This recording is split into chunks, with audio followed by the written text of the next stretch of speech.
আসসালামু আলাইকুম। আপনি কি কখনো এক্সেলে ফর্ম তৈরি করেছেন? ডেটা এন্ট্রি ফর্ম যেখানে এমন কিছু সেল থাকবে যে সেলগুলোতে নির্দিষ্ট প্রিডিফাইন্ড কিছু ডেটাই যেন এন্ট্রি দেওয়া যায়, যাতে ভুল এড়ানো যায়। সেজন্য আপনাকে জানতে হবে ড্রপডাউন লিস্ট ইন এক্সেল। আমরা এই ভিডিওতে নিয়ে এসেছি সিম্পল ড্রপডাউন লিস্ট, কালার করে ড্রপডাউন লিস্ট এবং ড্রপডাউন লিস্টে কিভাবে একটা টেবিল থেকে ডেটা লোড করা যায়, সেই প্রত্যেকটা বিষয়ের অ্যাডভান্স ইউসেজ আমরা নিয়ে এসেছি। আপনি যদি ভিডিওটি ভালো লাগে তাহলে লাইক এবং শেয়ার করতে এবং সাবস্ক্রাইব করতে যেন না ভুলেন। চলুন দেখি এক্সেলে কিভাবে ড্রপডাউন লিস্ট ব্যবহার করা যেতে পারে।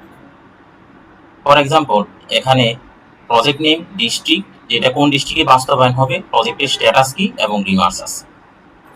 ধরে নেই project name alpha, district Dhaka এবং স্ট্যাটাস হতে পারে অনগোয়িং, হতে পারে কমপ্লিট বা এরকম কিছু। এখন এই স্ট্যাটাস ফিল্ডে আমি চাচ্ছি যে নির্দিষ্ট কিছু ডেটা নিশ্চিত করতে। ডেটা, আমার এই ডেটা ট্যাবে যেতে হবে। ডেটা ট্যাবে এখানে আছে হলো ডাটা ভ্যালিডেশন। ডাটা ভ্যালিডেশনে গিয়ে আমি এনি ভ্যালুর জায়গায় লিস্ট সিলেকশন করব।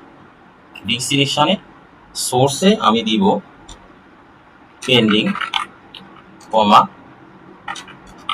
অনগোয়িং, কমা কমপ্লিট। ওকে দেওয়ার পর দেখা যাচ্ছে যে এখানে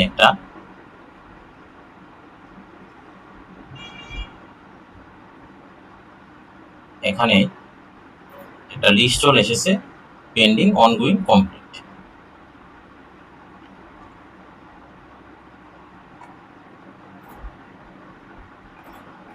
তাহলে এই লিস্টটাকে যদি আমি ড্রাগ করি পুরো কলাম জুড়ে, পুরো কলামেই আমার এই লিস্টটা পাওয়া যাবে। এটা একটা সিম্পল বিষয়, যেটা সাধারণ ড্রপডাউন লিস্ট আমি নিশ্চিত করলাম।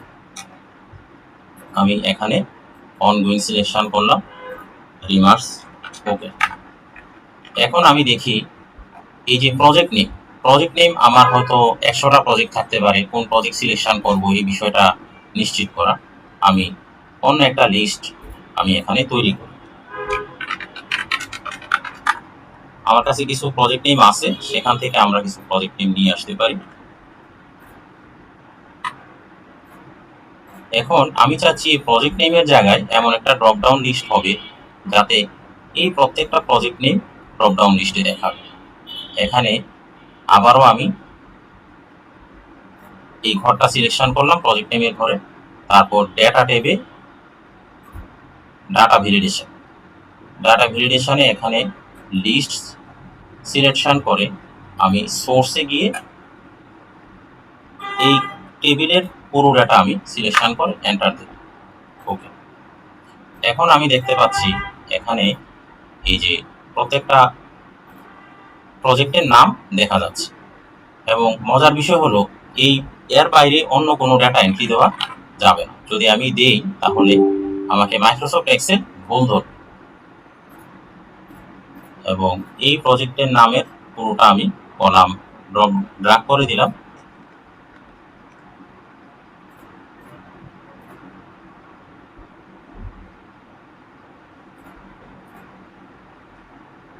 যাতে করে সম্পূর্ণটাতেই আমি ড্রপডাউন লিস্ট পেয়ে যাই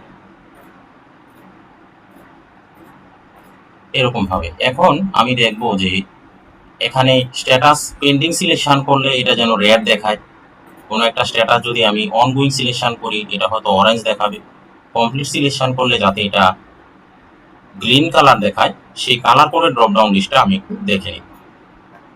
আমি পুরো কলামটা সিলেকশন করলাম। এখানে আমাকে যেতে হবে হোম ট্যাবে কন্ডিশনাল ফরম্যাটিং। হোম ট্যাবে কন্ডিশনাল ফরম্যাটিংয়ে গিয়ে highlight sell rose equal to দিয়ে আমি পেন্ডিং লাইট রেড ফিল্ড এটা দিলাম। আমি আবারও কন্ডিশনাল ফরম্যাটিংয়ে যাই। Conditional formatting equal to ongoing, এটা আমি অরেঞ্জ কালার দিতে চাচ্ছি। এখানে ইয়েলো আছে, বা কাস্টম ফরম্যাটে গিয়ে দেখি কি অবস্থা। কাস্টম ফরম্যাটে গিয়ে ফিল কালার এখানে অরেঞ্জ হলো, ওকে দিলাম। এবার আমি কমপ্লিটে যাই, হাইলাইট সেল গ্রুপস ইকুয়াল টুতে আমি এখানে লিখব কমপ্লিট, এটা গ্রিন কালার।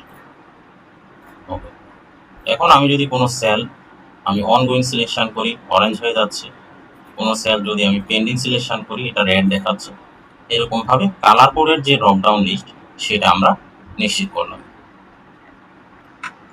ধন্যবাদ ভিডিওটি শেষ পর্যন্ত দেখার জন্য। ভালো লাগলে অবশ্যই সাবস্ক্রাইব করবেন এবং লাইক করে শেয়ার করবেন। ইনশাআল্লাহ আবারও দেখা হবে। ধন্যবাদ সবাইকে।